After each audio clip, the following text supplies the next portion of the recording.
ഉത്തരാഖണ്ഡിൽ ബി.ജെ.പി. സർക്കാർ 170 മദ്രസകൾ പൂട്ടി എന്നുള്ളതാണ് അവിടെ നിന്നുമുള്ള ഒരു വാർത്ത. അനധികൃതമായി നിർമ്മിച്ചെന്ന് ആരോപിച്ചാണ് നടപടി. ചരിത്രമായ ചുവടുവയ്പ്പെന്ന് മുഖ്യമന്ത്രി പുഷ്കർ സിംഗ് ധാമി അതിനെ പ്രശംസിച്ചിട്ടുണ്ടല്ലേ? റഷീദ് ഉണ്ട് വീണ്ടും നമുക്കൊപ്പം. റഷീദ്, എന്താണ് ഉത്തരാഖണ്ഡിലെ ഒരു അവസ്ഥ? നേരത്തെ നമ്മൾ കൊടുത്ത വാർത്ത പോലെ തന്നെ സമാനമായിട്ടുള്ള സംഭവമാണ് ഇപ്പോൾ ഉത്തരാഖണ്ഡിലും നമുക്ക് റിപ്പോർട്ട് ചെയ്യാൻ സാധിക്കുന്നത്. പ്രത്യേകിച്ചും ഈ വഖഫ് ഭേദഗതി നിയമം പ്രാബല്യത്തിൽ വന്നതിന് പിന്നാലെ ഈ മുസ്ലിം സംഘടനകളുടെയും അതോടൊപ്പം മുസ്ലിം വിഭാഗത്തിൻ്റെയും മതസ്ഥാപനങ്ങളും വലിയ വെല്ലുവിളികൾ നേരിടുന്ന ഒരു സാഹചര്യമാണുള്ളത്. ഇതിൻ്റെ പശ്ചാത്തലത്തിൽ തന്നെയാണ് ഇപ്പോൾ 170 മദ്രസകൾക്ക് താഴിട്ടുകൊണ്ട് ബി.ജെ.പി. സർക്കാർ രംഗത്തെത്തിയിരിക്കുന്നത്.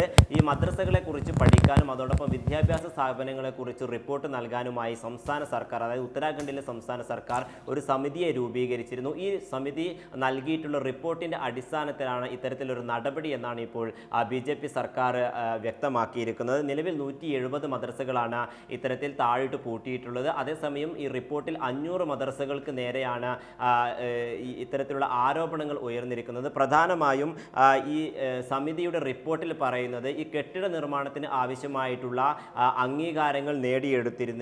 അതോടൊപ്പം അതിനുള്ള അനുമതികൾ വിവിധ സർക്കാർ സ്ഥാപനങ്ങളിൽ നിന്നും എടുത്തിരുന്നില്ല. അതോടൊപ്പം വിദ്യാഭ്യാസ വകുപ്പിൻ്റെ ഒരു അംഗീകാരം ഈ മദ്രസകൾക്കില്ല. അതോടൊപ്പം ഈ വിവിധ മേഖലകളിൽ ഉണ്ടായിട്ടുള്ള ഈ മദ്രസകൾ അല്ലെങ്കിൽ ഈ പ്രവർത്തിച്ചിരുന്ന മദ്രസകൾക്ക് ആവശ്യമായിട്ടുള്ള സുരക്ഷാ ക്രമീകരണങ്ങൾ ഒരുക്കുന്നതിൽ ഈ മദ്രസ അധികൃതർ വീഴ്ച സംഭവിച്ചിട്ടുണ്ട് എന്ന കാരണങ്ങൾ ചൂണ്ടിക്കാട്ടിയാണ് ഇപ്പോൾ സർക്കാർ നടപടിയുമായി മുന്നോട്ട് പോയിക്കൊണ്ടിരിക്കുന്നത്. എന്തായാലും വരും മണിക്കൂറുകളിലും ഇതുമായി ബന്ധപ്പെട്ട നടപടികളിലേക്ക് കടക്കുമെന്ന് തന്നെയാണ് സർക്കാർ വൃത്തങ്ങൾ വ്യക്തമാക്കുന്നത്.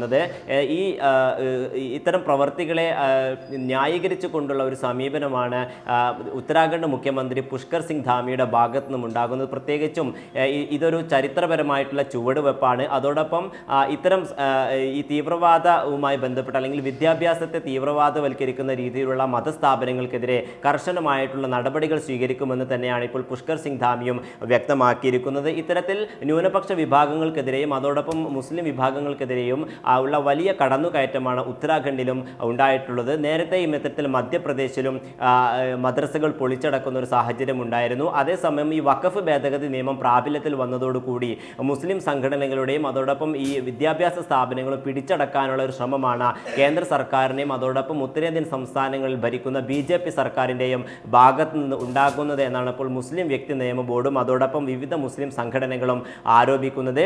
നിലവിൽ ഇതുമായി ബന്ധപ്പെട്ട വലിയ പ്രതിഷേധങ്ങൾ സംഘടിപ്പിക്കാനും ഇത്തരം സംഘടനകൾ നീക്കം ചെയ്യുന്നുണ്ട്. എന്നാലും ഈ വഖഫ് ഭേദഗതി നിയമം വന്നതിന് പിന്നാലെ വിവിധ സംസ്ഥാനങ്ങളിലെ സംഘർഷങ്ങൾ പുറപ്പെടുവന്നു. അതേസമയം ഇതുമായി ബന്ധപ്പെട്ട അതിക്രമങ്ങളിലേക്കും നടപടികളിലേക്കും കടക്കുന്ന സമീപനമാണ് ബി.ജെ.പി. സർക്കാരുകളുടെ ഭാഗത്തു നിന്നും ഉണ്ടാകുന്നത്. ശരി അബ്ദുൾ റഷീദ്, വ്യക്തമാണ് കാര്യങ്ങൾ.